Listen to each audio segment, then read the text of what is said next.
مشاهدينا الكرام، برحب بحضراتكم وحلقة جديدة من برنامجنا في الصميم. في الصميم لغة الثورة المصرية، لغة الصدق والحرية، وباب مفتوح لكل الآراء والتيارات السياسية.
بجدد التحية مرة تانية لحضراتكم. النهاردة حلقتنا هتبقى حلقة خاصة جدا، لأن احنا الحقيقة هنفتح الكثير من الموضوعات مع ضيف بشرفنا لأول مرة في الصميم. اسمحوا لي أرحب بدكتور طارق حجي، المفكر والمؤلف المصري. برحب بحضرتك معايا يا فندم.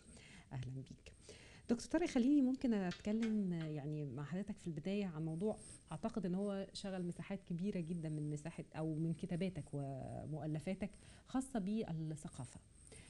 ربما احنا في مصر حتى مش مدين أولوية للثقافة. أنا لاحظت حتى في زيارات الرئيس عبد الفتاح السيسي للخارج ما بيبقاش على مائدة التفاوض والحوار والتبادل، تبادل ثقافي ما بين الدول، على الرغم ان ليها أهمية كبيرة. احنا موقعنا في الثقافة دلوقتي في مصر شايفه ازاي؟ هو للأسف اللي انت بتقوليه اللي قلتيه واللي ورا اللي انت بتقوليه كلام سليم جدا، وهو ان الثقافة تبدو للمعني والمهتم بها انها في ذيل اهتمامات الحياة العامة. يعني ساعات بيخيل لي ان بيتم اختيار وزير ثقافة لان في مسمى لابد نسكن فيه حد. تصوري ان هذا المفهوم يقابله مفهوم عند واحد مثلي ومثل اخرين ان هذه اهم وزارة هي والتعليم في وزارتكم. بالظبط. تخيلي ما ناس يكونوا شايفينها كمالة عدد، وناس شايفينها ده استثمارك الأول والأهم والأكبر في الثروة البشرية على المدى الطويل. بمعنى يعني أنا عارف أن وزراء الداخلية بيقولوا بصفة مستمرة أن في مهمة ملقاة علينا، بس هي مش بتاعتنا وحدنا. سمعتها من معظم وزراء الداخلية، عندهم حق. اما نيجي نقول ايه ان هم اللي مسؤولين عن مكافحه الارهاب، لا لا لا، ده هو طلع له الثمره الاخيره. يعني هو الثمره الاخيره الحمضانه السيئه هي اللي جايه له، هي اللي خبطه في وشه. لكن هو في الحقيقه ان الثمره كان لها شجره، والشجره لها جذور، والجذور لها بذور. فهو في الحقيقه ان وزاره الثقافه في معتقدي اهم وزاره مع التعليم. يعني مش هقول هي وحدها، هي والتعليم والاعلام بيعملوا شغل على الإنسان المصري على المدى القصير، ده الإعلام، على المدى المتوسط الثقافة، على المدى البعيد التعليم. الثلاثة دول بيطلعوا لنا شجرة. إذا طلعت الشجرة غلط هتقعد غلط، صح، مش هتصلح. فهو الحقيقة أن وزارة الثقافة أهم بكتير من أن تكون وزارة خدمات. يعني خليني أقول لك حاجة، أنا عن طريق بعض الاجتماعات مؤخرا اكتشفت أن مصر فيها أكثر من 400 قصر ثقافي وأكثر من 4000 مركز شباب. لو حطينا الاثنين دول على بعض وقلنا لوزير ثقافة همام، يعني يريد أن يشتغل، استعمل، أنت عندك دلوقتي البنية الأساسية. أنت مش رايح تبني، أنت عندك صوري 4500 قصر ثقافي ومركز شباب. يا أخي لو فرجت الناس على أفلام أبيض وأسود بس مرة في الأسبوع ببلاش، هتبقى عملت عمل في بداية الطريق. هتبقى سحبت الانسان المصري شويه ناحيه الثقافه. وبعدين بعد كده هنقول لك اعمل له ندوات واعمل له معارض كتب واعمل له مسرحيات. بس عندك 4500 مركز شباب وقصر ثقافي، ده بالصدفه على فكره ده بعدد القرى المصريه. فكأن عندنا لكل قريه مصريه يا مركز شباب يا قصر ثقافي. انا عمري ما لمست ثقافه حياتي ان ده حاصل. يعني في ناس هناك بياخدوا مرتبات بس شغالين كما يعمل الإخوان من خلال المساجد؟ لا لا أظن. ما هو من الاخوان او من خلال الجمعيات الشرعيه او من بالظبط كده، او الخيريه. او الخيريه. تصوري ان هم افتكروا ان المساجد دي بتاعتهم، المساجد دي هي مش بتاعتهم، هي بتاعت الشعب المصري. ما هو في النهايه وزاره الاوقاف والازهر بيقبضوا مرتبات من الدوله، يعني من المصريين، مش كده ولا غلط؟ صح. طيب انتم رحتم عملتوا بالباراشوت على بعض المساجد اللي هم الاخوان، واحنا عندنا البنيه الاساسيه اللي هي مراكز الشباب واصول الثقافه. ده انا بالسينما بس اجيب نص الشباب اللي مستعد يروح الناحيه الثانيه لكي يغتصب عقله. ما هو لو راح هناك اذا كان ما بيشتغلش واذا كان فقير، وده غالبا هو كده، ها، فهو ماده سهله لان يكون غاضبا. انت عارفه الغضب هو اساس كل البلاء. خلينا كمان نقول هم عملوا ايه في المساجد؟ ما هم عملوا اللي احنا بنطالب بيه وزاره الثقافه، هم عملوا ماتشات رياضه للاطفال. سمعتيني بقول يا سلام ليه؟ لان انا دلوقتي مصر ان انا اقول للناس اوعى تقلل دور الطرف الثاني. صح. حط نفسك وقول ولاد الذين دول عملوا شغل كنت لازم انا اقوم بيه، مش كده ولا غلط؟ عملوا مسابقات ترفيهيه وعملوا جوائز وعملوا مسابقات اسئله دينيه. استاذه فاتن، انا في لندن سمعت من مستشفى كبيره من اكبر مستشفيات لندن ان بيروح الاخوان يزوروا المرضى المسلمين اللي ما يعرفوهمش بالورد والهدايا والاكل. انت عارفه بيعمل طبعا رساله ان انا ظهركم، انا موجود، انا موجود وانا ظهركم، رغم انك ما تعرفنيش. بس انا جايب لك ورد وجايب لك حاجات حلوه وشوكولاته وجايب لك موده، يعني كمان ما دي بتعمل حساب عند ناس كتيره. صح. فتخيلي ان هم انا لو بايد الامر اعمل لجنه من اعظم مثقفي مصر يدرسوا هم عملوا ايه الاخوان. لان هو اشتغل سياسه، على فكره الشغل ده اشتغل سياسه مش ثقافه، لا ولا دين. صح. الشغل ده كله سياسه. بالسياسه دخل في الجمعيات الخيريه في الفشل الكلوي بيغسل للناس. صح. فالحقيقه ان احنا عندنا مهمه كبيره جدا ثقافيا، والحقيقه انها مش مستحيله، والحقيقه انها مش عاوزه 30 سنه، التعليم عاوز 20 سنه عشان اطلع جيل. في الاعلام والثقافه اقدر من بكره. يعني تخيلي انت لو عملنا مثلا فيلم دوكيومنتري هايل على الشباب المصري من ابنائنا واخواتنا في القوات المسلحه والشرطه اللي ماتوا من 3/7/2013 على يد الجماعات الارهابيه. فيلم يتعمل حلو، يعني يتعمل بالامكانيات الفنيه للافلام الوثائقيه. الاثر اكبر من مليون كتاب، ها، صح، ومن مليون خطبه. فالحقيقه ان الثقافه هي الظهير الحقيقي للدوله المدنيه. يعني انت بتقول انك عاوز دوله مدنيه، طب يا ترى انت هتعمل دوله مدنيه بالقوات المسلحه والشرطه بس؟ ما دول مهمين واحنا لا ننقص من قدرهم، ولكن هتعمل بس مش هيحصل.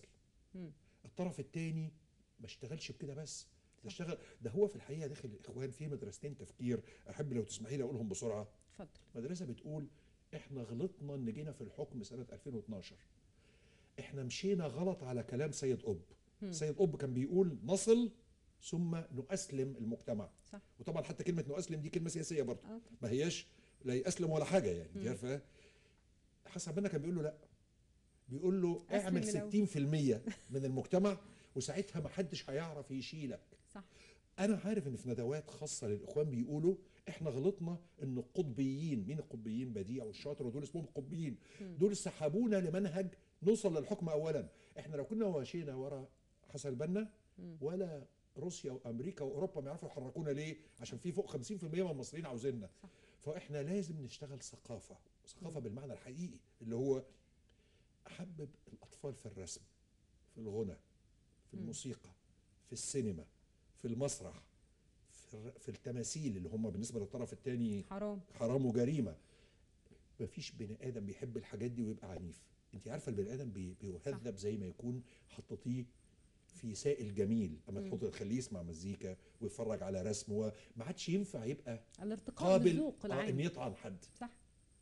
هو فكرة، بس أنا برضو عايزة أقول إن إحنا يعني ثقافيا في مصر كمان إحنا لينا جذور تاريخية بعيدة قوي، ربما حتى كانت من أيام البعثات اللي كانت في فترة من الفترات إن إحنا خلاص بعد حكم معين إحنا في عزلة، فبدأنا نخرج بعثات للخارج، بدأ يبقى عندي تضارب في الثقافات اللي موجودة. أنا ما حمدش هويتي الثقافية. طبعا بتلمسي موضوع من أخطر الأمور، لدرجة إن أنا بيخيل لي لو أنا وأنت نزلنا في الشارع وادينا 100 مواطن ورقة و100 قلم وقلنا له اكتب لي في سطر واحد هويتك، هيبقى عندنا يمكن 100 اجابه. ها؟ يعني مش هيحصل تطابق. ها؟ ده لو عرفوا اساسا يعني ايه هويه. ده لو عرف اساسا. لكن هو في الفكره ان هيجي لنا واحد بيقول انا عربي، واحد هيقول لنا انا مسلم، واحد لانه مسيحي هيقول انا فرعوني. تمام. وهنا يبان لنا ان في ازمه. صح. لان هم الطبيعي ان هم احمد لطفي السيد 1907 بيقول مقال له في الجريده اسمها الجريده. بيقول ايه؟ بيقول المصري هو من لا يعرف لنفسه وصفا الا بكلمه مصري. حط فول ستوب. بيقول لك ما تقوليش كلمتين، ما تقوليش ثلاثه، ما تقوليش ايه مصري فرعوني، صح، مصري عربي، ما تقسمش. لا قول لي انت ايه في كلمه. وانت عندك الكلمه دي اسمها مصري. صح. هتقول لي يعني انا مش مسلم، اقول له لا، انت مسلم بنسبه ما، عربي بنسبه ما، افريقي بنسبه ما، بحر ابيض متوسط بنسبه ما. بس انت كل دول مع بعض. صح. انت عندك حاجات مشتركه مع السوري، بس عندك حاجات مشتركه كمان مع اليوناني. مش هي الثقافه في الحقيقه هي مش كتب، هي ازاي انت عايش. انت عارفه كده، هي كده. والثقافه ما هي امتزاج ثقافات، في النهايه بتعمل ثقافه موحده عند شعب معين. ليه الاوروبيين بيقولوا انك تقدر تعرف ثقافه شعب من مطبخه؟ هو الحقيقه ده ليه جزء. صح. بصي، المسقعه يوناني، القهوه اللي بنشربها اسمها قهوه تركي. مش كده صح؟ صح. تمام. البقلاوه شامي. دي معناه ان انت ممتزج. انت ليه عاوز تقف ضد الامتزاج؟ صح. انت ليه مصر ان انت تاخد واحد؟ يعني انت عندك نهر بيديك مصر القديمه، وفي ووراه القبطيه، ونهر بيديك مصر العربيه، ونهر بيديك مصر المسلمه، ونهر بيديك مصر محمد علي الحديثه. صح. انت ليه مصر تبعد واحد منهم؟ يا اخي ما تقبلهم كلهم، عشان انت في الحقيقه انت منتج انت لهم. كل دول. انت كل دول. ده انت بتعمل مولد النبي بطريقه التوانسه الفاطميين. صح. وبتعمل عاشوره زي العراقي بس مختلف خالص. مختلف خالص. يعني انا مره بقول لناس في لندن ايه، عشان تعرفوا ان الدين في الحقيقه معظمه ثقافه. خد عراقي بيحتفل بعاشوره ومصري بيحتفل بعاشوره، ده ماسك في ايده حاجه اسمها اللطميه. تصوري اسمها ايه؟ اللطميه. شوف الاسم باين انه هيعمل بيها ايه. مصيبه. هيلطم. انت عارفه. فبيضرب ظهره لغايه ما الدم يسيل. صح. وجايب واحده صغيره لابنه قد كده، الولد الصغير اللي عنده 5 سنين بيضرب راسه باللطميه. المصري مراته بتعمل له او امه عاشوره، يجي من الشغل يتغدى وياكل عاشوره ساعه ويوزعها على الجيران. ويوزعها على الجيران بالظبط.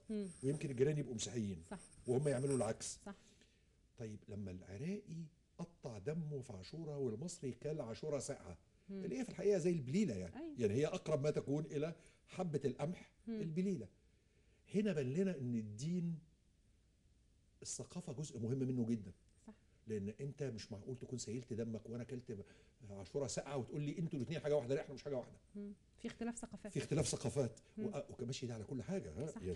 يعني فاحنا محتاجين استفاقه كامله على ان من النهارده احنا هنشتغل من اجل دوله مدنيه بكل ادواتنا، وفي مقدمتها الثقافه والتعليم. مش هنعمل دوله مدنيه من غير الثقافه. يعني اذا كان المصري بيقول انا عاوز اللي بيني وبين الدوله المواطنه، ما يقوليش انت مسلم ولا مسيحي. صح. تمام. ما يقوليش ولا يصنفني سياسيا على فكره، ولا انت ذكر ولا انثى، ولا يصنفني سياسيا، ما يصنفنيش خالص. يعني ده الكلمه الصح.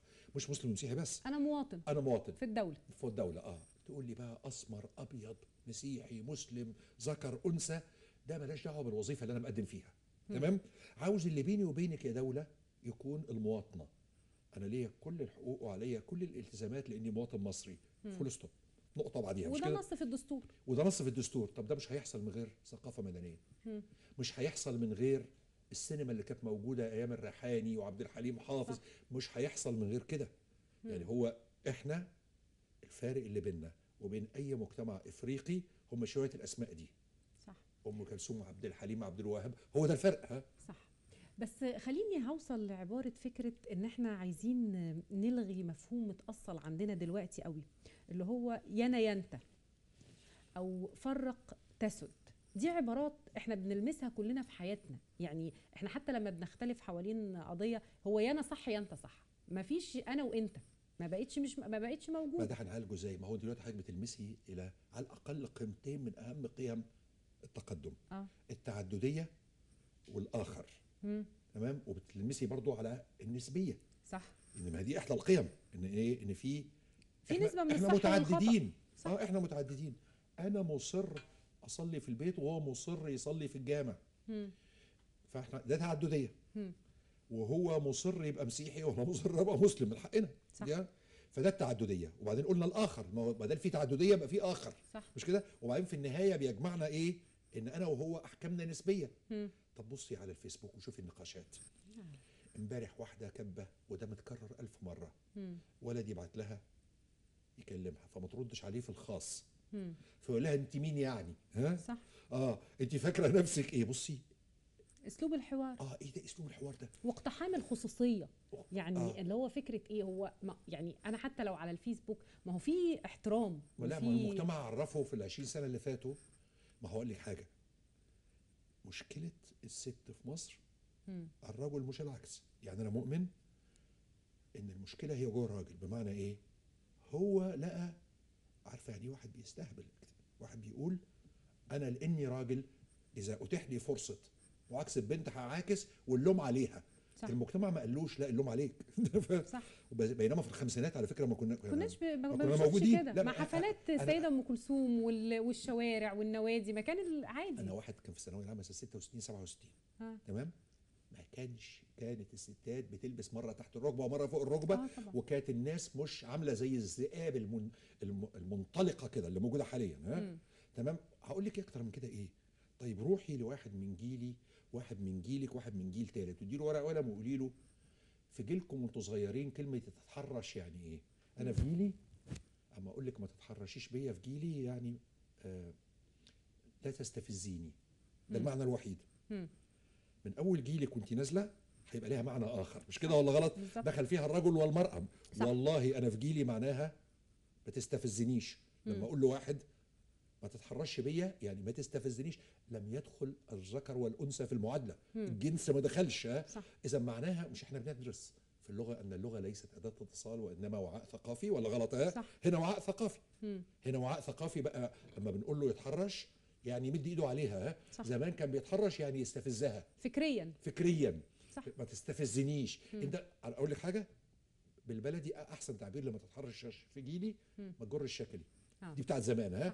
انت باين عليك بتتحرش بيا يبقى انت باين عليك بتجر الشكلي. دلوقتي لا، كمان لو راجل قال لراجل دلوقتي بتتحرش بيا الناس هتبقى مستغربه جدا. صح. لان هي دلوقتي لها خصوصيه، لها مفهوم. فهو الحقيقه اللي انت بتقوليه ده وظيفته الثقافه والتعليم. يعني نعمل ايه؟ انا اول مره في حياتي يعني شوفي، انا تعليم لغايه الماجستير في مصر. بعد كده رحت حاجات في اوروبا. اول مره دخلت في جامعه جنيف في حاجه اعلى بكتير من الماجستير. استغربت هما بيعملوا ايه. انا بالنسبه لي التعليم عارفه عباره عن ايه؟ مرسل ومرسل اليه. صح. الاستاذ بيبعت وانت تاخد وتتذكر. صح. فلقيت ان كل شويه يديهم موضوع ويخرج ويقول لهم الاربعه دول يبحثوا، الاربعه دول يبحثوا، الاربعه دول يبحثوا. يسموها سندكت المجموعات. فانا في الاول افتكرتهم الجماعه دول مش فاهمين في التعليم، بس دول جامعه جنيف. يعني ما ينفعش يبقوا مش فاهمين. مش ده اللي انا اتعلمته. انا في الاول قلت لنفسي اما انا وقعت في حته مكان ما عندهمش فكره عن التعليم. اتضح ان انا اللي ما عنديش فكره عن التعليم. يعني هو الفكره ايه؟ هو كل ما يدخل بيدينا توبيك، موضوع وبيثير لنا مجموعه مراجع ويسيبنا. عارفه ونعمل ايه احنا؟ 4 بنقسم مجموعات، بنتفق بينا وبين بعض ان احنا بندرس سوا. بس في واحد مننا هيبقى السبيكر المتحدث. صح. تمام. المتحدث ده هيمثلنا كلنا مش يمثل نفسه. بالظبط. فلما هياخد 0 هيبقى كلنا، ولما ياخد 10 من 10 هيبقى كلنا. ونرجع بعد ساعتين او 3 أو 4 ونكون رحنا مكتبه الكليه معانا ورقه عملناها كلنا. لا ده نوع من التعليم خالص، ده مختلف خالص. ده بعلمه من البدايه يشتغل مع غيره، بينما هنا بعلمه يطلع الاول. تيم وورك. على فكره انا ضد فكره كومبليتلي ان يكون اساس التعليم الكومبيتيشن، المنافسه. لا، الاجاده. في فرق كبير قوي ما بين المنافسه والاجاده. احنا عاوزين نعمل شغل كويس. احنا كلنا في بيوتنا نقول لاولادنا شفت ده جاب كام؟ طب وهو جاب اكتر منك ليه؟ هو احسن منك في ايه؟ هو متوفق؟ يعني حتى اسلوب الحوار بيوطد ده عند الناس. طب انا هقول لك حاجه رغم تبدو مالهاش دعوه بالموضوع. بس هي قاتله. لو انا وحضرتك خارجين من مبنى التلفزيون ده واحد مننا اتزحلق، تتوقعي ان بعض الناس يضحك ولا لا؟ كلهم هيضحكوا. مش كلهم هيضحكوا. كلهم هيضحكوا. طب انا حصلت لي في لندن على التلج، كل الناس واقفه بالعربيه تعرض عليا تاخدني المستشفى. طب رد الفعل مش مختلف؟ طبعا. ده سبب الثقافه، مش كده؟ لو احنا بنشتغل جماعي دايما، انا نفسي لغايه دلوقتي اعرف لما واحد بيقع في مصر الناس بتضحك عليه. انت لو تفكري فيها في كميه شر رهيبه. اللي هو شماته. اللي هو ايه ده؟ ست شيك انيقه مشت على موزه اتزحلقت كله ضحك. صح. طيب هل لو كان كبير في السن هيضحكوا؟ ايوه برضه هيضحكوا. هيضحكوا. اه. طب انا في جيلي ما كانش مستحيل تحصل حادثه عربيه بين شاب 30 سنه وراجل 70 سنه، وابو 30 سنه يحاول يضرب ال 70. دلوقتي ممكن، ها؟ ده اكيد. عادي. اه ده على فكره كان ده مستحيل. الطبيعي. كان مستحيل يحصل طالما انه نزل من عربيته عنده 30 سنه، لا الطرف الثاني. شفت كميه القيم اللي احنا قاعدين نلمسها بايدينا؟ دي كلها قيم. بالظبط. القيم دي ملهاش ولا مكان غير البيت والمدرسه، وفي علاقه جدليه ما بين الاثنين. انت زي ما قلتي ساعات البيت بيبقى اهدام اكتر، انه يقول له ايه، ازاي ده طلع الاول؟ صح. يا اخي ما علمه ازاي يبقى كويس ويبقى متميز ويجيب نمر عاليه، ها؟ لكن مش بالضروره انك تحفزه نحو الاخر بشكل غير ايجابي، بشكل عنيف. والله يا استاذه فاتن انا عمري في حياتي ما فهمت. انا ليا اصدقاء من واحنا صغيرين لما مثلا الاهلي يتغلب يعيا. انا لغايه دلوقتي مش ببقاش فاهم هو عيل ايه. انت عارفه؟ لا ده الرياضه دي يعني انا دي كانت ثقافه. دي برضه ثقافه. فكره ان انا اوطد ان انا كل قضايا الشعب المصري في ماتش كوره، وممكن اخليها دوليه مع شعوب تانية. بيعيا. في ناس بتعيا، في ناس بترمي ازازه ويكسرها. طب انت ايه اللي وصلك لكده؟ ما حدش يقول لي دلوقتي ما هو في اوروبا في كده، ما هو في، ما احنا عارفين. بس مش معناها ان بدل في كده، ما هو في كده في اوروبا، بس البلاد بتختلف. بمعنى ايه؟ الانجليز اوحش ناس في دي، فمنعوهم من حضور المباريات الدوليه عده سنين لغايه ما يتعدلوا. لكن هي بتطلع عندنا غل سببه ان احنا واحنا صغيرين ما تعلمناش انك تتغلب. يعني فكره انك تتغلب كأن كرامتك اتمست، ها؟ انا مش قادر افهم ازاي لو انا بحب الاهلي مثلا، انما الاهلي يتغلب انا كرامتي اتمست، مش عارف كرامتي اتمست ازاي. ما هو الاهلي لازم مره يتغلب. الاصعب من كده كمان يا دكتور طارق، واللي انا لمسته حتى في ولادي شخصيا، لما بتيجي تقول لهم ايه، طيب الاهلي بيلعب مباراه دوليه فهو بيمثل مصر، يعني فكره ان الاهلي ده كفريق رياضي هو بيمثل مصر، يقول لك لا يتغلب عشان ما هوش زمالك مثلا، عشان مش الزمالك، هو بيشجع الزمالك فيقول لك لا يتغلب. انا اكتشفت ان في صفحات على الفيسبوك بتغذي هذا الموضوع، اللي هو فكره ان زمالك واهلي، حتى لو الاهلي ده بيمثل مصر بره فلا ما شجعوش، يا رب يتغلب والفريق الاجنبي هو اللي يكسب. صدقيني ان برامج التعليم عندنا لما بيعاد النظر فيها بيتعمل صفر. الشغل اللي بيتعمل قيمته صفر من الناحيه التربويه. يعني ايه؟ بياخدوا نظريه كذا ينزلوها بتاعت لامارك من ثالثه ثانوي لثانيه ثانوي. يا اخي انا عاوز نتكلم في اللي بنتكلم فيه ده. عاوز افهمه ازاي يبقى اقل تعصبا. صح. ويكون محب وتحفزا. ويكون محب لزملائه المختلفين. ولو في الفصل فيه طالب اسمر قوي فده لا يثير انتباهه، بالعكس ده يثير محبته، انت عارفه؟ وان يبقى متعاطف مع البنت، مش ازاي بنت تطلع الاولى عليك مثلا، انت عارفه؟ وازاي المسيحي يطلع الاول عليك. ده احنا عاوزين نشتغل شغل منهجي على القيم، وده مش صعب، بس المهم نريد ذلك. هل احنا نريد؟ انا مش واثق ان احنا نريد. وهل نريد وهل لدينا آلية للتنفيذ على ارض الواقع؟ ما احنا ساعات بنقول ان النيه يعني صادقه وخالصه، لكن تطبيق النيه على ارض الواقع هو ده اللي يعني اللي احنا مش شايفينه. بس بين الامرين في نقطه رمادي، يعني انت اللي بتقولي ده صح قوي، بس في منطقه رمادي. يعني ايه؟ مش اسود قوي ومش ابيض. يعني ايه؟ نفرض ان احنا عشان نعمل كده محتاجين 20 مليار، نعمل كده 10% كل سنه، اوكي؟ ناخدها تدريج. لكن انا هقول لك الدليل على ان احنا مش صادق النيه.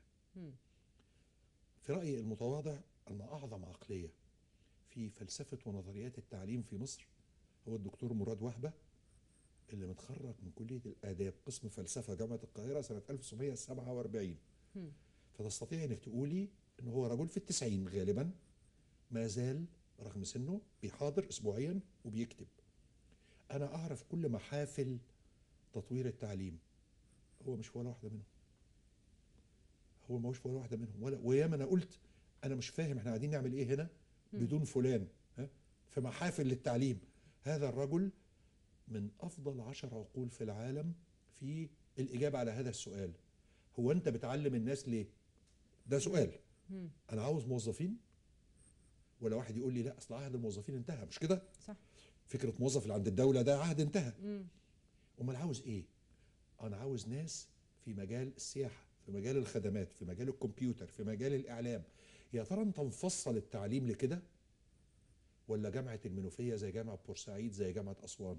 وكلية التجارة هنا زي كلية بينما اللي في اسكندرية وبورسعيد ده له مناخات تعليمية مختلفة، وبتاع أسوان ده ليه مناخات، ولازم يكون مثلا ما له علاقة بالصيد يكون في أسوان عشان في بحيرة ناصر، تعرف؟ وإلى آخره. أنا بقول لك إن عدم وجود واحد زي الدكتور مراد وهبة في عقل الأجهزة التي تضع الإجابة على السؤال هو احنا عندنا ايه غلط في التعليم، وايه اللي عاوزين نصححه ونصلحه، وازاي وبكام وامتى؟ مش هي دي الاسئله؟ والله هي الأسئلة دي المفروض تتحط مش في التعليم بس، ده في فلسفة إدارة الدولة ككل. هو أنا عايز إيه وأوصل له إزاي وأوصل له إمتى والنتيجة تبقى إيه، وأعمل تقييم بعد كده. هو أنا في كل مرحلة هو أنا وصلت لإيه. بس ده هيخليني يعني اللي احنا قلناه ده كله هيخلينا نقول إن احنا مش هننكر إن مصر في مرحلة خطر، ومش هننكر إن احنا عندنا أزمة كبيرة في مسألة الوضع بتاع مصر الآن، واحنا مقبلين على انتخابات برلمانية، وده الشكل اللي موجود. فانتخابات البرلمانية شايفها ازاي يا دكتور طارق؟ اولا لازم اوافقك على ان احنا في، يعني شوفي بصي، صيغه اخطر مرحله صيغه غلط، لكن العلم بيخلينا نقول نحن في مرحله من اخطر مراحل حياتنا، على الاقل من اخطر مراحل حياتنا. بمعنى ان من يوم محمد علي ما جاي يحكمنا سنه 1805، لو مسكنا ورقه وقلم وكتبنا المراحل بالغه الحرج والحساسيه فاحنا في واحده منهم. تمام. خرجنا من فم الاسد المتوحش المنتمي للقرون الوسطى اللي هيسحبنا بسرعه للقرن السابع والثامن والعاشر، اللي هيخلينا زي سوريا والعراق واليمن وليبيا، بس قاعدين مش عارفين هو احنا ازاي ما نبقاش عرضه لأن نمر بمثل هذه التجربة. مش هو ده السؤال؟ احنا نريد ألا نكون عرضة مرة أخرى لأن يكون رئيسنا من عصابة تريد أن تستولى على حكم مصر وتكون مليارات للعصابة مش لنا، وتاخدنا بره العصر وتقدم لأمريكا مقابل سكوتها عليها. هو ده على فكرة، هو ده الموضوع يعني. تمام. وتقدم لأمريكا مقابل سكوتها عليها، تقول لأمريكا أنا الوحيدة المسيطرة على الشارع المصري. أنا عشان أعمل ده محتاج ان الكادر اللي بيحكمنا كله يكون عنده رؤية. اذا سألتيني هل تظن ان تلك الرؤية متوفرة في كل كبار الشخصيات في مؤسسة الرئاسة ورئاسة الوزراء والوزراء والمحافظين، اقول لك لا، لا حازمة حاسمة، لا. الرؤية دي قد تكون عند البعض فيهم ولكن اقل بكتير من 10%. في 90% منهم موظفين، فول ستوب. موظف، تمام. موظف يعني ما يعني الموظف المصري، عارفه يعني الموظف المصري ايه؟ ان رئيسه ما يغضبش عليه وان يستمر في الوظيفه. هو ده الموظف المصري كده اللي اتعودنا عليه. صح. وان هو يظل عبد المأمور. عبد المأمور ويطول بقدر الامكان. صح. انا اشك ان 90 اذا كتبنا في على ورقه وقلم اسماء رؤساء المدن ونواب المحافظين والمحافظين ورؤساء الجامعات والوزراء ورئيس الوزاره والمؤسسه الرئاسيه، اذا طلع في 10% من هؤلاء عنده رؤيه بالمعنى الحقيقي للفيجن في علوم الإدارة الحديثة، أنا أبقى مذهول. السؤال، أنا ما عنديش علشان ما فيش؟ لا. ولا أنا ما عنديش عشان إيه؟ لا أنا يعني طبعا أنا يعني مش عاوز قدام الجمهور أبقى بمدحك، أنا بحييكي على الدخول دوت. ليه؟ لأن ده مهم جدا، ده يفرق قوي قوي في الإجابة. لأن لو ما عنديش يبقى أطلب من الناس اليأس، مش كده ولا أو أشجعهم. لا، هو الحقيقة لا، لأن أداة الاختيار بتجيب ناس في وزارة الثقافة مثلا لا علاقة لهم بالثقافة، أنا بقول مثلا. تمام؟ ما بيعرفش ولا كلمة إنجليزي ولا فرنساوي، ما قراش ولا كتاب خارج منهجه لما كان تلميذ في جامعة الأزهر. تمام؟ فما نقولش بقى أصل ما فيش. لا لا لا، في. طب أنت عندك أهو، ده هو وحده ده اللي أنا بتكلم عنه، تخلص من 10 كل واحد منهم يصلح وزير. تخلص من 10. وهي دي الثقافة، إن أنا طالما جيت أتخلص من الأحسن صدقيني مني بدون أو اللي أنا مبالغة. شايفه. تخلص من 10 كل واحد منهم يعمل وزير ثقافة كويس. هيبقى اندريه مونرو كل واحد منهم؟ لا، مش بالضروره، لان هم ظروفهم ما تسمح لهمش يطلعوا اندريه مونرو. تمام. طيب. تمام. اللي بقى زي اندريه مونرو ده الحكم في مصر كله، سواء بقى في عهد عبد الناصر او السادات او حسني مبارك او مرسي او الان، حتى الان الحكم لا يطيقهم. ليه؟ لانهم اصحاب استقلاليه عاليه فكريا. يعني ايه؟ الواحد منهم يموت وما يقولش انه بيشتغل بناء على تعليمات السيد الرئيس، يموت. عارفه ايه؟ ليه؟ لان هو عنده حاجه تمنعه من يقول كده. معقوله دي؟ معقوله انت جاي وزير اثار عشان تشتغل بناء على تعليمات السيد الرئيس؟ تمام. واغلب الظن ان كل رؤساء مصر ما يعرفوش مين ملوك الاسره ال 18 و19، ومش عيب ومش ضروري يعرفوا. بالظبط. مش كده ولا غلط؟ هو مهمة الرئيس وضع استراتيجية يعني هو والناس تنفذ. انا لا انتظر ان الرئيس يعرف الاسره ال17 كانت ايام الهكسوس ولا ايام المصريين. اغلب الظن ما يعرفش، ومش ضروري يعرف. لكن لما يجي له وزير اثار يقول له احنا بنشتغل بناء على تعليماتك، فيجب ان هو يعرف ان الجاحظ قال لا يمدحك بكذب احد الا وهو يستخف بك. يعني انا لما اروح اقول تملق لرئيس وزراء وانا قضيت حياتي كلها في الاداره، يا فندم احنا بنتعلم منك الاداره، انا بقول له اعرف من دلوقتي ان انا بيبلفك، ده بيحطك في جيبه. تمام. هذا النوع من الناس اللي هو انت عاوز الكادر المصري الاعلى، لا موجود في كل التخصصات، ولكنكم لا تتحملوهم، انتم ما بتتحملوهمش. طب ما ده هيقودني لفكره ان انا مش ابقى، يعني احنا ما بنتحدث بنقول اداره امريكيه، فكره اللي بيجي بينفذ السياسات، مش فكره ان انا باجي كشخص هحط انا وجهه نظري، هحط التاتش بتاعي. انا عايزه انفذ استراتيجيه محطوطه، وبالتالي انا مش هبقى عايزه اقول ان انا بتعلم منك، لان اوريدي انا عندي 1 2 3 دي مهمتي. طب انا بكلمك عن معرفه بس مش هقول تفاصيل. ان في محاوله لاول مره الان داخل مؤسسه الرئاسه لان توضع سياسات في مجالات محدده زي الصحه والتعليم والخطاب الديني والثقافه والاعلام والشباب والرياضه، بحيث يكون لاول مره ان دي سياسه الدوله. انت ما تجيليش وزير تقول لي الجمله شديده الاهانه والغباء اللي بعض الوزراء بيقولوها كتير، اصل انا من يوم ما جيت يقول لي كده عملت كذا، اصل من يوم ما جيت وكان قدامي كذا انا من يوم ما جيت في الوزاره. ايه يا اخي ده؟ انت بتعمل هامرنج على ان التاريخ بدا من حضرتك، يا وتاريخ ايه ده؟ وتلميح للسابق انه هو ساب تركه ثقيله من تعرفي يا استاذه فاتن، انا جاي من مؤسسه اوروبيه هولنديه انجليزيه، ثقافتها ازاي؟ بنتعلم كورسات تمدح اللي كان قبلك في المنصب، ده لمصلحتك قبل ما يكون لمصلحته، صح، وتبشرهم بانسان جاي من بعدك لا يقل عنك كفاءه وانما قد يكون اكتر منك. عارفه طبعا الكلام ده في مصر كانه عبط، لا طبعا، بس بقول لك انا عشت في ده 20 سنه، اللي هو ايه؟ انت بتتكلم على اللي قبلك بتمجيد، وهو كان عارف انك جاي مكانه وهو ما بيكرهكش. انا متاكد، انا سمعت من كام يوم ويشهد على ذلك عدد من الوزراء الحاليين من وزير سابق ان في عدد من الوزراء ما بيسلموش على بعض الان وقبل الان، يعني في المجلس ده اللي مستقيل دوت وقبل كده. انت عارفه ده معناه ايه؟ تصور لما فريق الوزاره في وزراء جزر منعزل. انا قلت له يا دكتور فلان كان وزير تعليم، راجل محترم، كان وزير تعليم عالي، قلت له انت بتهزر طبعا، ده انت بتديني يعني بتبالغ. قال لي لا ما بيسلموش على بعض.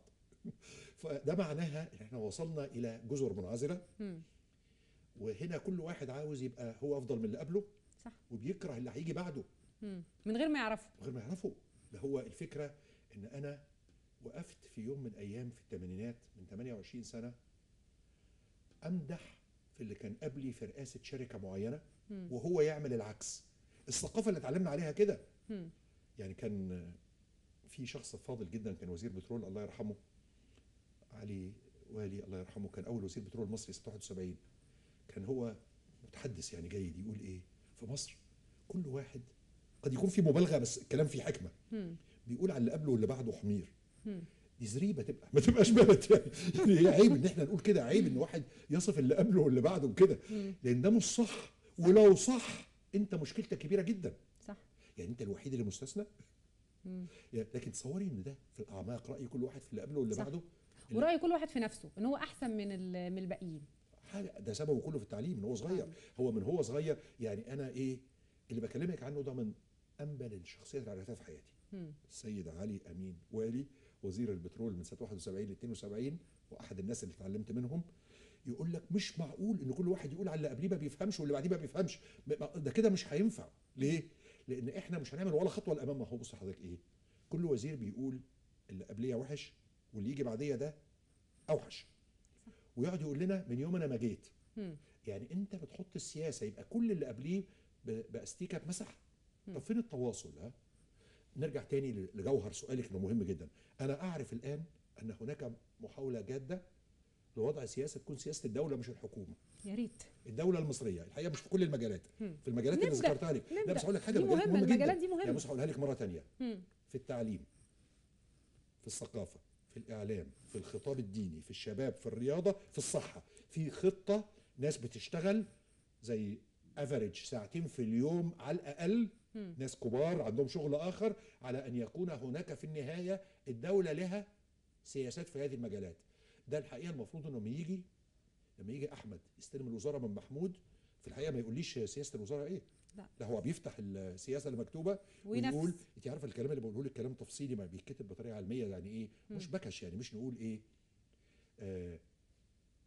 زياده عدد المستشفيات في الريف، ده كلام عام في علوم الاداره، لا لا لا، ده بيقول انشاء عدد كذا مستشفى في كل محافظه جديده بالتواريخ التاليه بالميزانيه التاليه، والفلوس هتيجي منين، تفاصيل تفاصيل ان انا هعمل ايه امتى بكام. شو الثلاث اسئله فده انا بقى بالنسبه لي كراجل مهنتي الاداره بقول ايه، انا سعيد باللي بيعملوه ده جدا، بس في نفس الوقت متألم. معقوله ان احنا سنه 2015 ولسه ما عندناش، لسه بنحط لاول مره فارق بين الدوله والحكومه، ان في حاجه الدوله اللي بتقوم بيها اللي هي سياسات، بتيجي الحكومات تنفذها، ولو نجحت نقول لها شكرا، ولو ما نجحتش نمشيها ونجيب غيرها تنفذ نفس السياسه، مش السياسه اللي تتغير طبقا لتغير الحكومه. لا هو الحقيقه ان الفرعنه داخل الناس محتاجه شغل جامد قوي. طيب خليني، علشان انا كنت بتكلم عن الانتخابات البرلمانيه، حضرتك كان ليك تصريحات خاصه ببعض يعني الفئات اللي موجوده داخل المجتمع واللي من المرجح انها تبقى او هيتم قبولها كمرشحين في الانتخابات. يعني مثلا حضرتك قلت ان السلفيون دواعش وانهم اكثر تشددا من الاخوان، على الرغم من وجود السلفيين في الشارع المصري، على الرغم من وجودهم بقائمه تعتبر من القوائم المجهزه والمعده عن قوائم اللي موجوده في احزابنا، على الرغم من وجودهم في المشهد في 30/6 و3/7 كانوا موجودين. حاجات كتيره جدا بس بتخلينا نقول هو احنا هنفضل مع فكره وجود تيارات اسلاميه، ولا احنا هنعمل كلام كويس قوي احزاب مدنيه بغض النظر عن توجهاتها الدينيه؟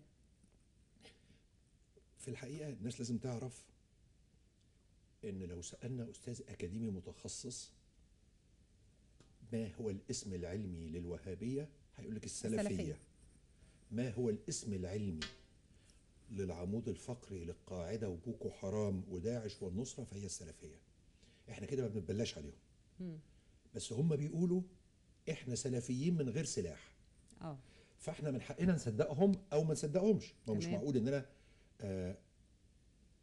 مطالب مني اصدقه بنسبه 100% لغايه لما يبقى معاه ويعمل اللي بيحصل في سوريا واقول يا ريتني ما كنت صدقته. فانا بقول له ايه يعني انت نظريا ودي الغلطه اللي احنا ارتكبناها مع الاخوان لما قلنا نجرب 100% صح.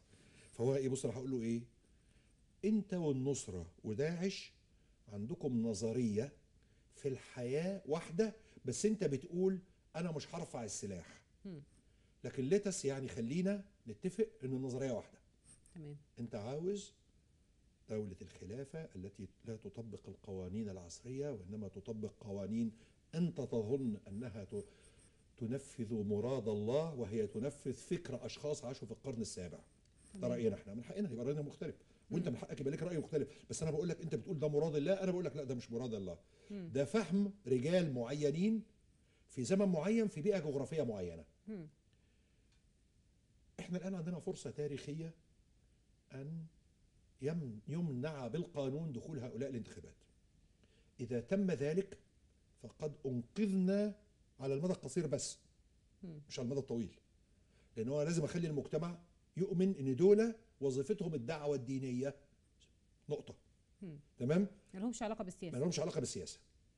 وهو ابتدى يلعب في الحكاية دي ويقول إحنا مش سياسي، إحنا مش ديني، مش إسلاميين واحد منهم من كام يوم بيقول انا مستعد ان اضحي بحياتي من اجل المسيحيين، بس احنا بنقول له احنا عارفين انت بتعمل كده ليه. يعني انت بتشتغل الان وبيدخلوا على قوائمهم طبقا لتنفيذ القوائم، بيدخلوا اقباط والمراه وسيدات، صح. فهو ايه، بيلعب سياسه متجرده عن الاخلاق، وبنقول له هي السياسه كده، مش زعلانين منك. السيد ارسطو قال من 500 قبل الميلاد لقد ادارت السياسه ظهرها للاخلاق منذ فجر التاريخ. فانت في اللي بتعمله ده مفيش مشكله.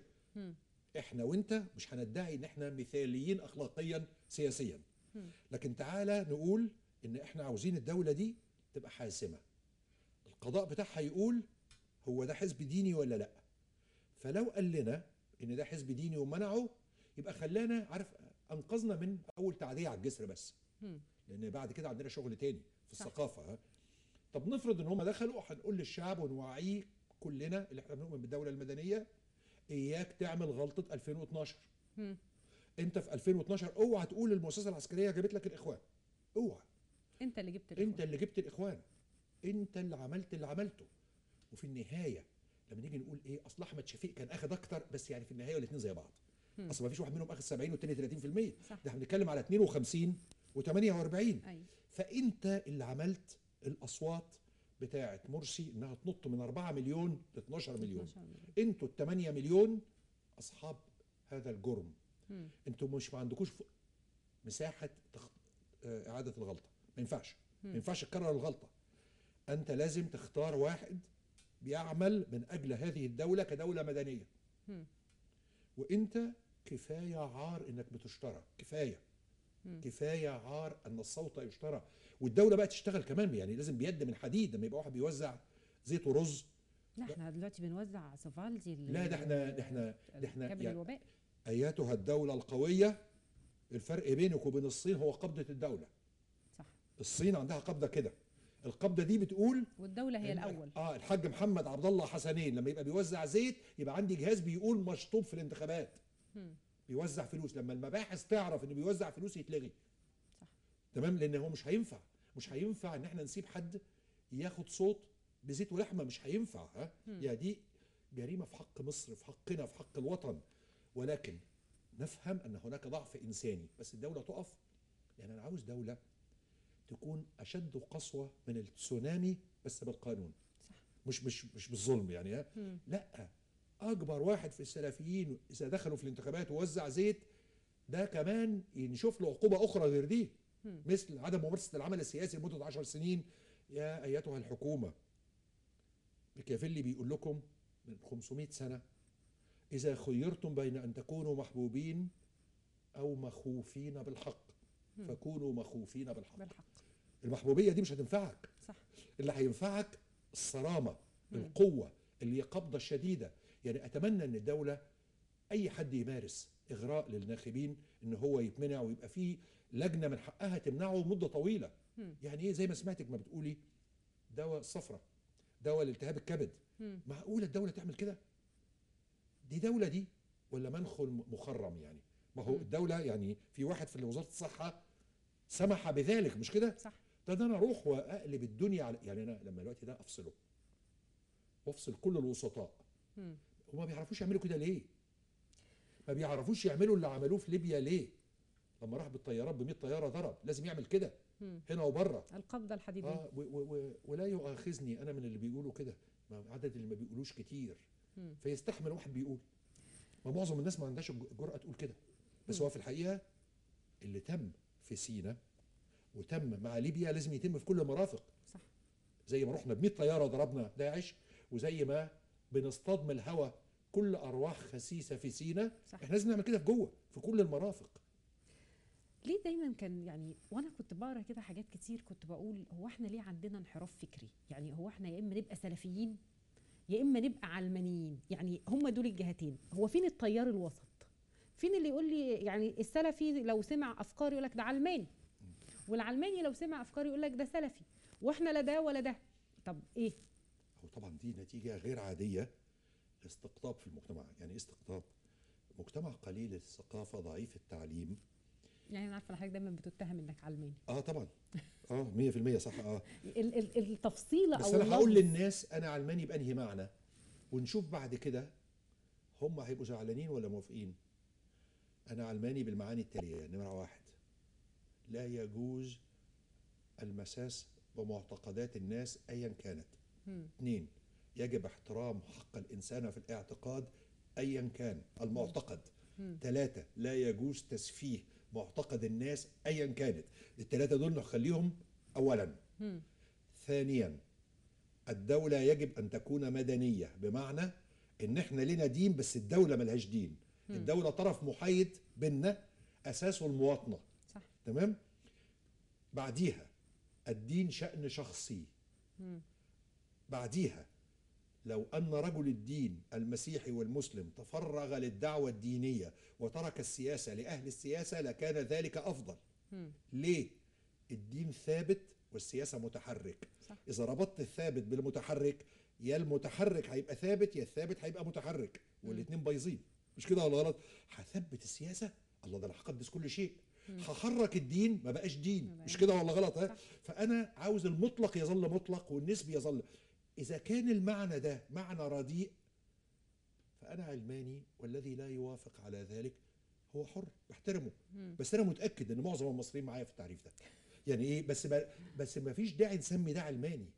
ده راجل يؤمن بالدولة ما المدنية. انا علشان بقول هو ده الانحراف السلوكي اللي هو يعني احنا بنصنف خلاص، يا اما العلماني ده وحش جدا جدا جدا على الرغم ان هو قد يكون كويس جدا جدا جدا، والسلفي اللي هو بنختار كلمة السلفي للإشارة لسلف صالح احنا يعني بعاد عنه يعني عمريا واحد وسنيا. بيجرح والتاني بيزداد قيمة. بيزداد قيمة. واحد بيجرح والتاني بيزداد. احنا في الحقيقة احنا مصطلح العلمانية بمفهومه الأوروبي في الحقيقة لا علاقة له بنا.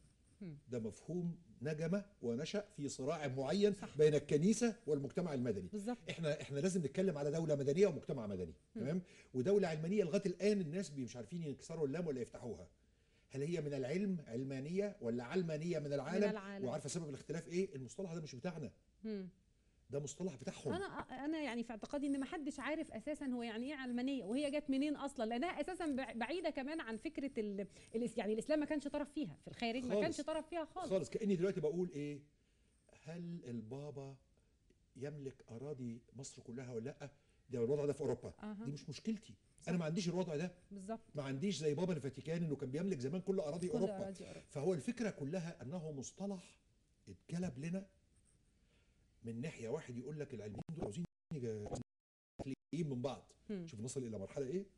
عشان تجرحي الطرف الثاني. صح. والسلفي ده مختل جاي من القرون الوسطى. صح. احنا عاوزين نقول ببساطه يا جماعه، مش انتم قلتم في مقدمه الدستور ان مصر ستحكم بشكل مدني؟ احنا مش عاوزين غير كده، نطبق ده. طيب خليني اقول كمان ان حضرتك يعني قلت في احد تصريحاتك كانت خاصه بليبيا، طالما حضرتك اشرت لليبيا، يعني حضرتك قلت ان ليبيا انتهت وما عادش في الامكان لم الشمل. لسه مصر على وجهه النظر دي ان ليبيا انتهت؟ يعني انت عارفه هو في السياسه وفي التاريخ مفيش كلمه نيفر، يعني مستحيل، ما فيش. تمام. يعني اليابان اتضربت بالقنابل الذريه وسوت بالارض وطلعت. المانيا اتضربت بالقنابل الذريه وطلعت. الصين سنه 1920 كان كل الشعب نايم على الارض اخذ افيون، كان في حرب اسمها حرب الافيون. وجاء سان ياتسن شدهم لفوق. فبلاش نقول يعني، حتى لو انا كنت قلت نيفر يعني ابقى غلطان، بس انا مش فاكر ان انا قلت كده. ده اقول ايه؟ ان الصوره سيئه جدا هناك، وان اللي مقصود باللي هناك ده مصر. ليبيا في الحقيقه مع احترامي وحبي لليبيا ما تعنيش عند العالم اللي بتعنيه مصر عند العالم. وال3 مليون برميل ما يعنوش ذلك. تمام. يعني السعوديه بتخفض لهم بال3 وال4 لما يحبوا. وهم دلوقتي بقوا مستغنيين بتروليا في داخل امريكا. صح. بسبب النفط الصخري يعني. فليبيا مهمه جدا لنا احنا، واللي رايح يخرب في ليبيا رايح يخرب عشاني انا. بالظبط. الصوره سيئه جدا ولكنها مش مستحيله. وانا مش هقدر اقول للقياده في مصر تعمل ايه، لان انا متخيل ان علمهم بالحال في ليبيا اكتر من علمي ومن علم اي حد. يعني لابد ان يكون اجهزه الامن القومي والمخابرات الحربيه والمخابرات العامه تعرف عن الكارثه التي في ليبيا وابعادها اكتر مني ومن اي حد. لكن انا شايف ان لو ان هناك طريقه سريعه لخلق حلف مصري ليبي فتقدمه لمصلحتنا جدا. ده مش ممكن يكون غايب على جهات الامن القومي، وانا بقولها وانا عارف ان انا بنصح حد مش محتاج نصيحتي، ان مصر اللي عملته في سيناء الاسبوعين اللي فاتوا شيء حيوي جدا. بس لازم نكون عنا على الطرفين الغربي والشرقي. احنا عندنا منفذين في غاية الخطورة. الذي يريد لمصر الخراب مصر على انه يجي منهم. يعني حماس سلوم. وحماس. حماس أثبتت لنا أنها العدو الأكبر للشعب المصري، وأضيف أنا وللشعب الفلسطيني ولكل شعوب المنطقة، وأنها لا تعمل إلا لصالح قيادتها، وأن الشعار المرفوع منهم وهو تحرير فلسطين كل فلسطين كلام فاضي لا يقصدوه. أول ما محمد بديع قال لهم تعالوا عشان تمضوا اتفاقية مع إسرائيل في المقطم، جم افتكر 18 ديسمبر 2012 جم على اسنانهم زي بيقولوا المصريين. وما عملوش حاجه لما المسجد الاقصى تم اقتحامه اول امبارح. اسرائيل مش عدوة حماس. اسرائيل ساهمت في قتل ياسر عرفات لانه كان مفاوضا صعب المراس. واسرائيل ساعدت في تحول الاخوان المسلمون، طبعا اقول لازم المسلمين، ان يتحول الاخوان المسلمون فرع غزه الى حماس ليقوموا بدور غير دور ياسر عرفات. ياسر عرفات كان يسعى الى ان يصل الى حل سياسي. صح. هم عاوزين لا حل سياسي ولا عسكري، والحل العسكري في ايدهم هم. والحل السياسي مش عاوزين حل سياسي. اسرائيل مش عاوزه حل سياسي. وبعدين اسرائيل اليومين دول يعني زي المغاربه ما بيقولوا متهنيين. صح. المغاربه يقولوا بدل مبسوطين يقولوا متهنيين. اسرائيل متهنيه. جيرانها قايمين بالواجب في حق بعض. ما مش محتاجه انها تتدخل لا على لا لا الإطلاق. خالص خالص. فهو احنا عندنا خراجين محتاجين النسف والتفريغ والتنظيف بكل حزم، والمصريين في اشد الاحتياج ان يعرفوا حقائق الضربه الجويه المصريه لليبيا، لانها ستجعلهم يرفعوا اعناقهم. يعني انا ازعم اني اعرف ومش عارف ليه ما بيتقال لهمش ان حجم الضربه كانك بتضربي دوله كبيره. فوق 100 طياره توجه ضربه تستطيع ان تقضي على اي دوله عربيه. اي دوله عربيه بما فيها الدول العربيه صاحبه الجيوش الكبيره. فانت عملت عمل يرفع رؤوس المصريين. انت ما بتقولش للناس ليه عليه؟ يمكن لان انت يعني تدريبك كله انك تداري على الاخبار، بينما في اخبار لازم تذاع. يعني المصريين انا عارف ان يطول اعناقهم لما يشوفوا فيلم تسجيلي في 100 طياره عملت ايه. وبعدين على فكره يعني العالم كله عارف ان المصريين ضربوا ليبيا ضربتين تانيين على الاقل غير الضربه المعلنه. غير معلن عنها. غير معلنه. يا اخي قول للناس، ده الناس هتزداد فخرا وكرامه واباء وتمسك بيكم. لان هم عاوزين كده، الشعب المصري عاوز كده. العمود الفقري لشعبيه جمال عبد الناصر كانت دي بالظبط. تمام. مش سياساته. يعني سياساته ناخد وندي، نختلف او نتفق. بس هو المصري تكوينه نسبه قوي ارفع راسك يا اخي. فقد مضى عهد الاستعباد. ده على فكره مش من حق حد يناقش يقول يا ترى ده كلام سليم ولا مش سليم. يا ابني ده هو كده. هو المواطن ده محتاج القرص ده. تمام. محتاج القرص اللي عبد الناصر اداهوله واللي بيشوف بعضه في السيسي. بعضه. طيب خليني هتكلم شويه عن فكره، يعني يمكن حضرتك اشرت لسؤال هام جدا، هو احنا ليه ما بنقولش؟ ربما كان تغيير الحكومه كما اعلنها رئيس عبد الفتاح السيسي، سواء باستقاله المهندس ابراهيم محلب او بتعيين المهندس شريف اسماعيل، واحنا في انتظار ان يتم الاعلان عن تشكيل. بس كان مهم برضو ان انا اقول هو انا شلت ليه، او الحكومه قدمت بلاش انا شلت، الحكومه قدمت استقالتها ليه وانا جبت شخص اخر. الجزء ده مبهم جدا يا استاذه فاتن، جدا جدا جدا. يعني في انجلترا مثلا من كام شهر حزب العمال سقط في الانتخابات. فبيطلع رئيس الحزب يقول للناس ان انا غلطت في تقديراتي واخفقت وانا ماشي وهنعمل انتخابات وهيجي واحد مكاني. احنا عندنا الموضوع ده. يعني نفرض ايه العيب ان يتقال ان السيد ابراهيم محلب الذي عمل كثيرا من اجل مصر مع ذلك يستقيل بسبب فضيحه وزاره الزراعه، ويقول انا وان كنت مش شريكه بس انا مسؤول ادبيا. ايه المشكله في كده؟ مش يعني ده كلام اطفال في السياسه. يعني انا مش محتاج ان انا ابقى سياسي كبير عشان اعمل كده. ما بنعملش كده. ما بنعملش كده. واحنا بنبقى عاملين زي الاطفال فرحانين بان بنعمل التغيير في صمت وفي الخفا ومحدش هيعرف. يا بلاش كلام فاضي يعني الشعوب تجاوزت الكلام اللي بتاع الاطفال ده. والسؤال الاهم هو انا عندي آلية للاختيار. يعني ربما دلوقتي المهندس شريف اسماعيل بيواجه مشكله ان هو ممكن يستدعي فلان فيقول له لا انا مش هاجي او رافض. طب هي ايه آلية الاختيار؟ يعني انت قائمه او اولويات اختيارك 1 2 3 بالاسماء احمد محمد حسن، احمد ومحمد وحسن، دول ايه؟ في اي دوله غيرنا الاحزاب عندها القائمه اللي انت بتقولي عليها. يعني حزب العمال بيقول انا لو جيت وزير ماليتي ده أوه. ولو مات من هنا ليومها في نمره 2، ولو هم الاثنين ماتوا في حادثه عربيه مع بعض في نمره 3. اوكي، ده مش موجود خالص. اولا لان في الحقيقه ما عندكش احزاب، سيبك من حكايه ان في 90% على الورق، ده كلام فاضي يعني. وفرصهم في الحكم ضعيفه جدا.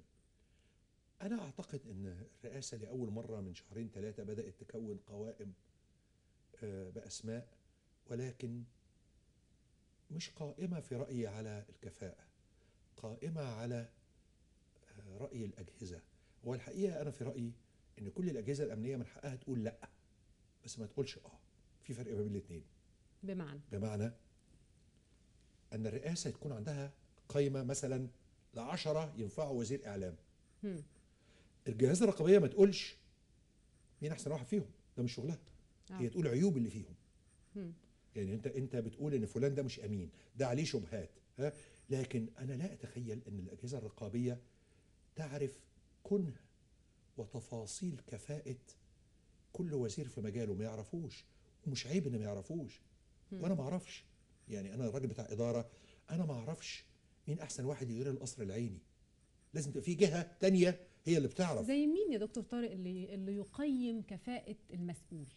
مفروض ان في الفتره لو ان دولتنا رئاسيه تكون مؤسسه الرئاسه فيها دراسات مستمره على احسن ناس في الزراعه، احسن ناس في البنوك، احسن ناس للبنك المركزي. يعني يكون عندي مؤسسه داتابيس قاعده بيانات وقايمه على ان انا بستعمل كل الوسائل، الاذرع.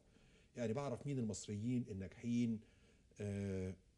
مثلا فلان المصري، بتكلم على واحد محدد، ده احسن واحد في اوروبا في الجسور والانفاق وكذا.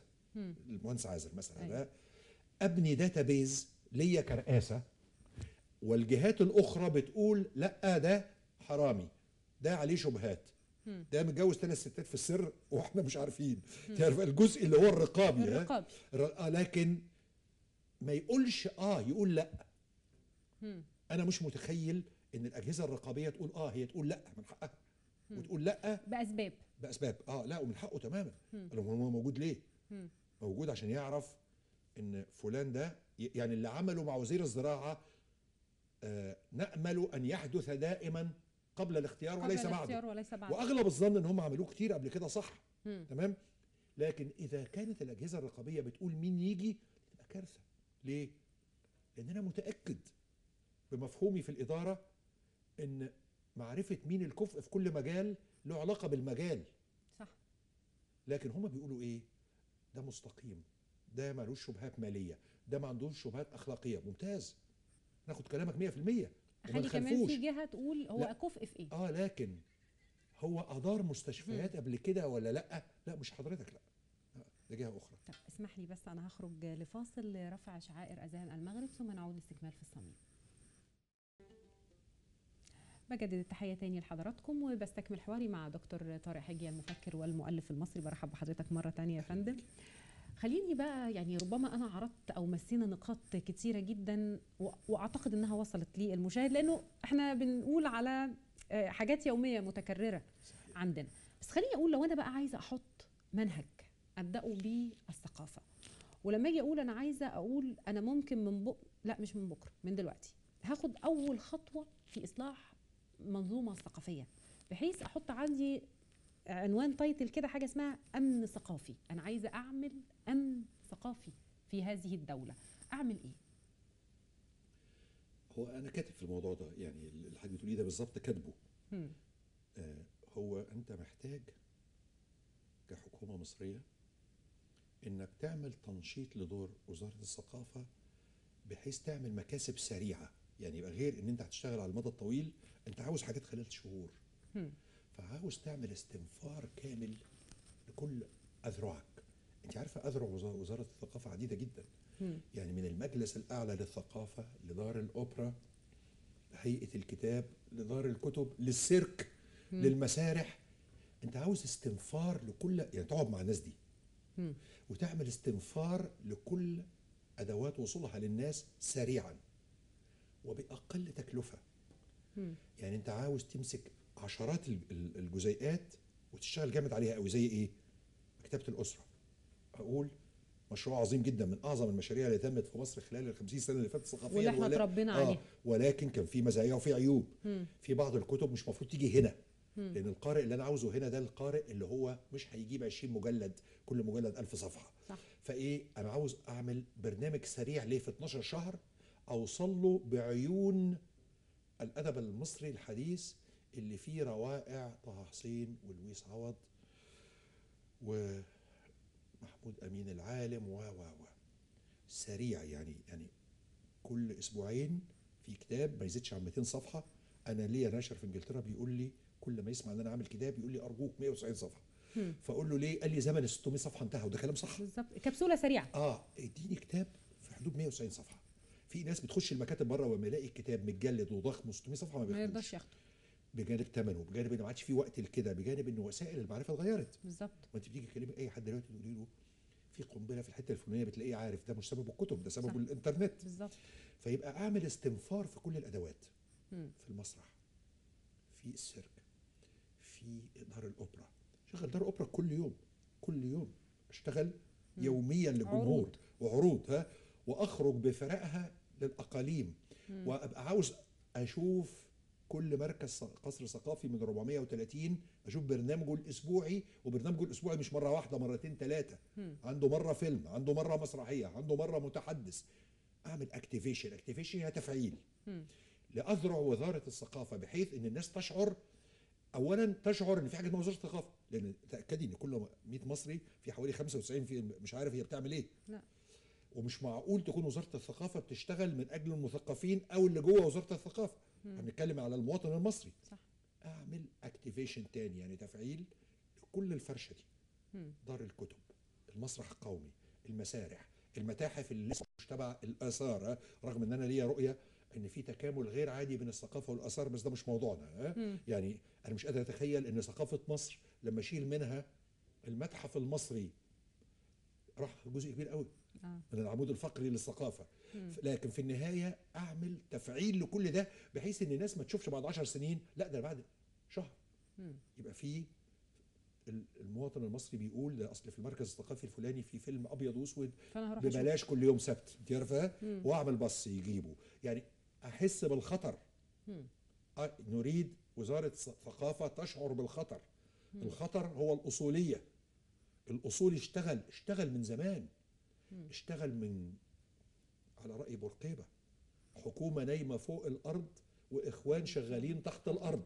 شوف يعني تعبير حقيقه مش غلط يعني. حكومه نايمه فوق الارض واخوان شغالين تحت الارض. عاوزين تفعيل جامد يشعر به الناس في ظرف 30 يوم، يشعروا ان في وزاره ثقافه بتقول احنا هنا. هنا انت تخيلي لما تعملي نشاط ثقافي بالاصول الثقافيه ومراكز الشباب في الصيف للاطفال، انت بتخدمي الاسر قد ايه؟ جيبوا يسمع غنى، يشوف افلام، يشارك في رسم، يتفرج على معارض واديله لوحات متصوره اللي هو اعاده انتاج. احببه في ده، احببه في قوه مصر الناعمه، احببه. انا بس لازم ابقى مقتنع ان ام كلثوم لا تقل اهميه عن رؤساء الدوله. يعني الرئيس وزير الثقافه اللي مش مقتنع ان ام كلثوم كانت صله بين مصر والدول العربيه لا تقل اهميه عن الرئيس السادات وعبد الناصر، يبقى غلطان. صح. انا رايي انها كتنجح، بس ده موضوع يخصني انا. ليه؟ قدر الاختلاف عليها اقل من قدر الاختلاف عليهم. لان هم لهم حوافر سياسيه. صح. قربت البعض وبعدت البعض. لكن المنظر اللي بتشوفيه في حفله ام كلثوم ده دليل على ان ام كلثوم مش ظاهره ثقافيه بس وسياسيه. صح. فاحنا محتاجين تفعيل، وعندنا الادوات. مصر اصلها ما هياش، يعني نفرض ان انا المجتمع فلاني، طب اعمل ايه؟ ما عنديش 20 توفيق الحكيم، بس انا هنا عندي 20 توفيق الحكيم ونعمان عاشور وميخائيل رولان. عندي عندي كتاب قصه قصيره من محمد تيمور ومحمود تيمور وطاهر لاشين. عندي كتاب روايه من زينب بتاعت محمد حسين هيكل للنهارده. عندي موجه روايه الوقت، موجه للروايه غير عاديه. يعني ما عندناش موجه قصه قصيره ومسرحيه بقدر مد زمن الروايه. والله لو دورنا هنلاقي. عندي موجه اصوات. عندي موجه يعني معقوله ان مصر التي اثمرت واينعت فريده فهمي الان، لا هو الحقيقه ان في، بس ما حدش بيدور عليها او ما حدش عاوز. لكن ده انا اجيب فريده فهمي اقول لها ارجوكي تعالي قولي لي ازاي يبقى عندي 5 6 فريده فهمي بسرعه. بسرعه لازم يكون في، بس هعمل كده في ظل واحد بيقول للبنت ده حرام عليكي قدامهم. لازم اكون قادر على حمايتها. صح. ولما يمد ايده اقطعها، انا على فكره مش بهزر، لما يمد ايده اقطعها مش اقطعها ادبيا، اقطعها. مش هو بيحب قطع الايد؟ احنا سنقطع يد كل من يعتدي على احد. مش احنا كنا في السبعينات بنسمع ان السلفيين طلعوا بالسلاسل ضربوا البنات وهم بيمثلوا على المسرح في جامعه اسيوط؟ احنا ما حميناهمش. صح. يعني أنا وقتي انتهى سريعا. أنا بشكر حضرتك جدا، شرفتني النهاردة في الصميم، وإن شاء الله يبقى لينا لقاءات أخرى بإذن الله. لا هو فعلا حوار في الصميم، والفضل لك أنت. ميرسي، ربنا يخلي حضرتك يا دكتور. حضرتك نورتني النهاردة، شكرا جزيلا. وبشكر باسم كل السادة المشاهدين دكتور طارق حجي المفكر والمؤلف المصري. شكرا جزيلا لك. شكرا لك. مشاهدينا الكرام، حاولت ان انا النهارده يعني اوصل افكار كلنا على فكره، يعني ما حدش هيتبرأ من ان احنا كلنا بنتكلم بهذه الطريقه، كلنا بنعلم اولادنا ربما بدون قصد ان احنا نعلمهم افكار غلط ونوصلهم ان هم يربوا كمان اولادهم غلط. خلونا نبدا النهارده نصحح من اوضاعنا فكريا علشان نقدر ان احنا نعيش في امن وامان. لا الداخليه ولا الجيش هيقدروا يحمونا بالقدر اللي احنا عايزينه الا لو ربينا اولادنا صح، علشان نقدر يبقى عندنا برلمان قوي صح، ويبقى عندنا رئيس جمهوريه قوي صح، وعندنا وزير قوي وصح، عندنا حاجات كتيره هتختلف. اشكركم، وفي النهايه اللهم احفظ مصر.